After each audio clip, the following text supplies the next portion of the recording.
Well, welcome back. Now, our next guest is an artist who lives by the motto, junk is a terrible thing to waste, mainly because he's applied his talents to rescuing trash TVs and zapped videos and turning them into these amazing, as he calls them, futuristic artifacts. Please welcome artist Vince Jaunet. Welcome to the show, Vince. Thank you, thank you. It is fantastic looking stuff, in a strange way, because it looks like it's something out of science fiction, but it all works. Now, Yes. Artists and scientists were normally poles apart, so what are you? Both. I knew you were going to say that. You came from a science background. Yes. So when did you decide to create art? Well, I was doing a skydiving event, and was thinking about some project I was going to do with my son. And I thought, oh, wait a minute, I've been using these circuit boards. And when one looks at a circuit board from a distance, it appears to be little cities from a distance. So if you were jumping for, say, 2,000 feet in the air, jumping down, these would be cities, streets, buildings. Yeah, I can see that. So I thought, oh, wait a minute, I can apply that to some of the HO train set models that I was putting together for my son. So that inspired you to sort of do some creative work? Yeah, so adding bits and pieces here and there, it added up from beginning to this to what you see here. Okay, now what have we got here? Well, this is a functional television. It's made from a TV that was, part of it was not working, so I engineered some of it to get a functional set. And it has, everything is protected, so it's totally electrically safe. Because I was going to say, it looks a bit Heath Robinson-ish. Yes, This is a working TV and not in any danger. Fully functional TV, yes. Okay. So where are the bits and pieces? How do you tune it? How do you switch it on? Well, there are on and off switches here. Okay. I don't know if the signal will come through in the studio here or not. Okay, well, we'll leave that for the meantime. It does function. The standard switches that you'd use for turning any TV on are there. It's also cable ready, so you can use it with cable. Okay, now how do you stick it all together? It's stuck together, basically, with a common instrument called a hot glue gun and glue stick. Yeah. Be careful not to burn your fingers. And you've got all these paints, the sort of fluorescent paints. Yeah, the paints are fluorescent and phosphorescent, meaning that these particular paints, they will glow under UV light. Okay. Or if you turn the lights off with this type of paint here, it glows in the dark. So what are you trying to create then? Because it works, it's a TV, but it doesn't look like the TV I would have in my house. Not yet, but perhaps in the future you will. Really? Is that what you're aiming at? Something that looks like it would come from the future? I think that's the result of what happens. I'm not really aiming it at anything per se. It's just something that I feel, that I see. It's visual sounds. It's when I look at a piece, say as an example, this here, it's a piece that was taken out of a cassette recorder and didn't work. However, if I were to use parts of it that still do work, I'll put a little battery here. You'll see that motor turns. And to you, that just looks like something else? So it looks like something else. As an example here, this is a halogen light bulb, or it could be a radar. All right, yeah. Okay, so you've got a fair imagination there. A little bit.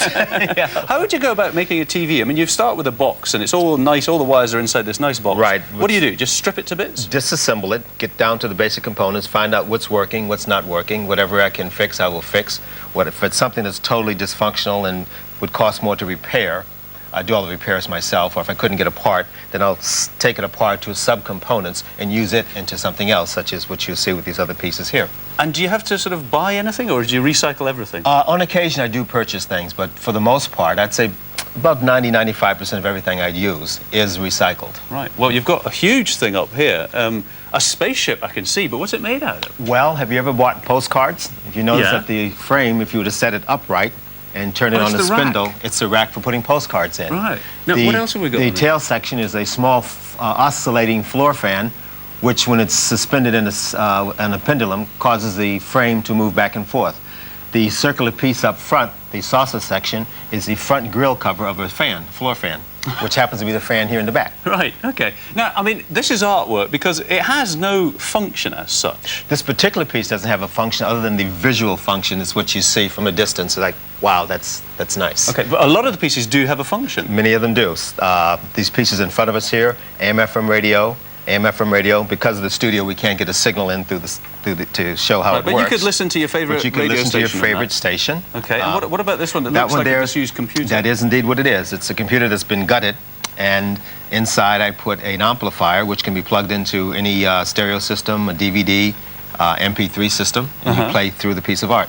Now, this artwork, you can see it as artwork, but you can also buy it. Yes. What would something like this cost me? I mean, this sort of TV setup, for example. A piece like this would cost about £3,000. Is that good value, do you think? Of course. You'd have to say that. You bet. Who buys them?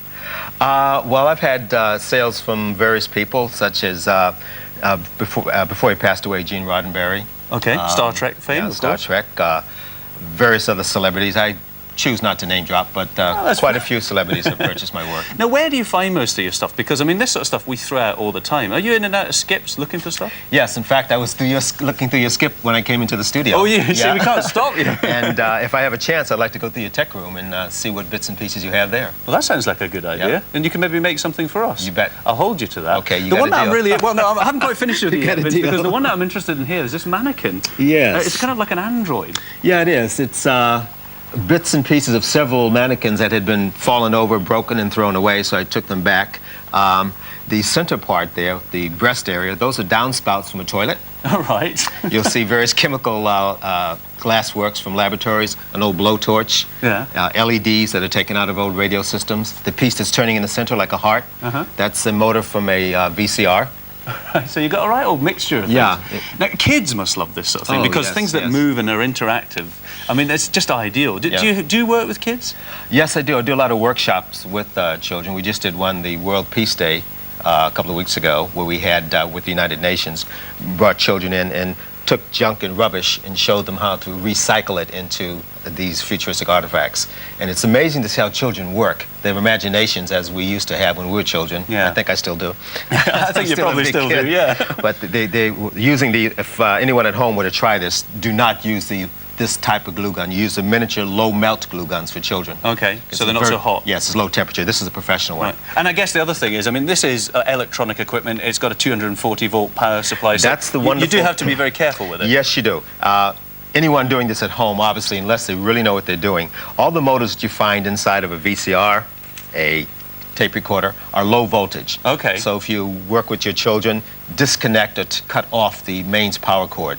The motors that one finds inside will work off of 6-volt, 9-volt batteries. So you can do that safely. Right. Even though the rest doesn't work, the subcomponents are quite usable. Okay. And quite safe. Now, the other things that are lying around the studio here, sort of adorning the place, are some really just artwork on canvases. Now, why have you changed it from sort of things that have a function to something that's just to look at? Ironically, I didn't. I started out painting as a painter. And then when I started doing the 3D works, I added the combination of two. You'll see some, such as this piece here, that's a shoe, that from a skip that I found, is turned into a spaceship. Okay. So it's putting both together, 2D and 3D together. Some of them, like the one over there, that's a 3D piece. All the paintings, like the 3D functions here, are made to be seen in 3 different lights. Complete darkness, they glow in the dark, the UV light, and the ambient white light. And they look different in And they different look lights. different each one. And where can we see things like this? Well, currently I'm exhibiting it in a place called Stables Market, the Millennium Gallery, Okay. in Chalk Farm Road in Camden. And you reckon you can knock something up for us from our skips and our technical department? You bet. In about 3/4 of an hour? Now, if you were with us at the start of the show, Thanks you'll very have much. seen American artist Vince Jeunet preparing to turn trash into treasure with a junk sculpture, especially for our open house. And here he is down in our technical department, where it was like an Aladdin's cave. Goodness knows what that was he was picking up, but he seemed very happy with his finds, and he promised he would create us something, and here it is. So, Vince, it's in the case. Yes, it is. And you salvaged all this and created it in a very short time. Yes. I'm going to open it and have a look. Oh, my word. I'm going to turn it round. What is it? Well, it's a functional AM/FM radio with a special lighting effect. And because we're in the studio, you won't be able to hear the radio. Oh, we can hear a little bit. And we're Just gonna a little put bit. The light's on. There we go. There we go. Oh, cool. But all of it's made out of recycled materials that were found in the technical department. The case we found in the skip out back, somebody Right. had discarded it. And if I was outside, I'd be able to tune into my favourite radio show? Yes, you would. That's amazing. What It's do you like think? something off James Bond, It isn't it? is. Unbelievable. Now, you sell this as art, but it's useful too. So, what is it really art, or is it a functional thing? What use is it put to? People just look at it? It's both. There's both. It's both. It's functional and it's art. It's very something good. for the executive who has everything. And how do I switch it off? Voila. Isn't that fantastic? Well, ladies and gentlemen, I think you'll agree it's pretty special art. Vince Jeunet. Thank you very much, Vince. It's very good indeed. I'm going to shut the aerial and shut that. There we go. Well, that's all we have time for this afternoon. Thanks to Vince and all the guests who've joined us today. And I'll be in the house sitting with Angela Rippon on Monday when it's a case of the umpire comes back, as Dickie Bird makes a very welcome return to the house. And we meet a woman who wants to be cryogenically frozen.